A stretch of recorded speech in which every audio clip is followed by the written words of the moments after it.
How your body makes vitamin D. Let's start with the basics. When your skin is exposed to UVB rays, ultraviolet B radiation, a compound in your skin called 7-dehydrocholesterol gets converted into cholecalciferol, commonly known as vitamin D. But this elegant biochemical dance is highly sensitive.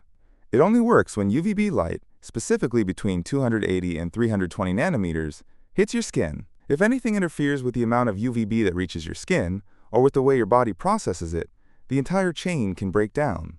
Solar zenith angle, the geometry of sunlight. A major factor is the solar zenith angle, or SZA. That's the angle between the sun and the point directly overhead. When the sun is high, near noon, the ZA is small, and UVB rays strike the Earth more directly, passing through less of the atmosphere. This means more UVB makes it to your skin.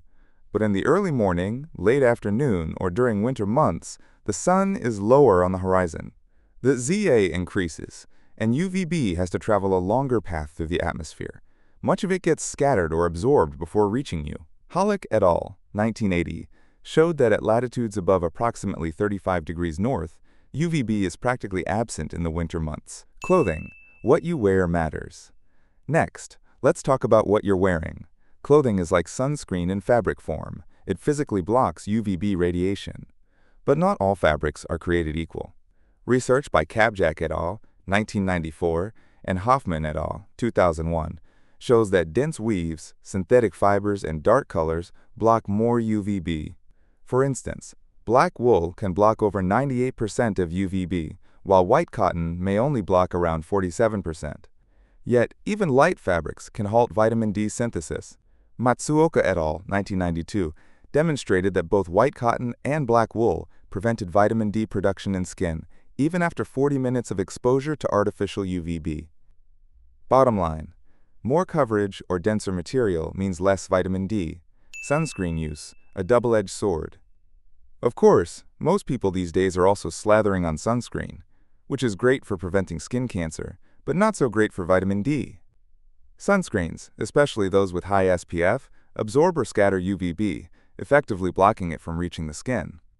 In a 1987 study, Matsuoka and colleagues found that applying SPF 8 sunscreen completely inhibited the rise of vitamin D levels after UV exposure. Even if you're wearing sunscreen, some UVB might still sneak through, but according to Matsuoka et al., 1988, frequent users tend to have lower serum vitamin D levels.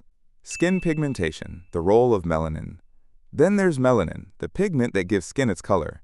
Melanin is a natural UVB absorber. It's like having built-in sunscreen. While this provides protection against sunburn and DNA damage, it also reduces the skin's ability to produce vitamin D. Clemens et al., 1982, showed that people with dark skin need significantly longer sun exposure to generate the same amount of vitamin D as someone with lighter skin. Burn scars and skin health. Even the health of your skin matters. After burn injuries, the skin contains far less 7-dehydrocholesterol, the molecule needed to initiate vitamin D synthesis. Klein et al., 2004, found that scar tissue had only 42.5% of the vitamin D precursor compared to normal skin. Aging and declining D production. As we grow older, our skin becomes less efficient at making vitamin D. McLaughlin and Hollick, 1985, discovered that older individuals have up to 65% less 7-dehydrocholesterol in their skin compared to younger adults. Hollick et al., 1989, found that seniors produced about 78% less vitamin D after the same UV exposure as young adults. Temperature matters, heat and vitamin D conversion. Finally, a lesser-known but crucial factor. Skin temperature. Hollick, 1981, revealed that the conversion of pre-vitamin D to vitamin D is temperature-dependent. Higher temperatures speed up this process dramatically. That means cold environments, despite sunlight, can slow down vitamin D synthesis internally. Final thoughts. It's not just about the sun. So while sun exposure is crucial, it's not always enough. Factors like latitude, time of day, skin tone, age, clothing, sunscreen use, and even air temperature all influence how much vitamin D your body can actually produce. If you suspect you're not getting enough vitamin D, especially during winter, or if you have darker skin, limited sun exposure, or other risk factors, speak to your healthcare provider about screening and supplementation. Because sometimes, even under the blazing sun, your body might still be left in the dark. Thanks for watching. If you found this story insightful, consider sharing it with someone who might need a little more sunshine in their life, literally and metaphorically.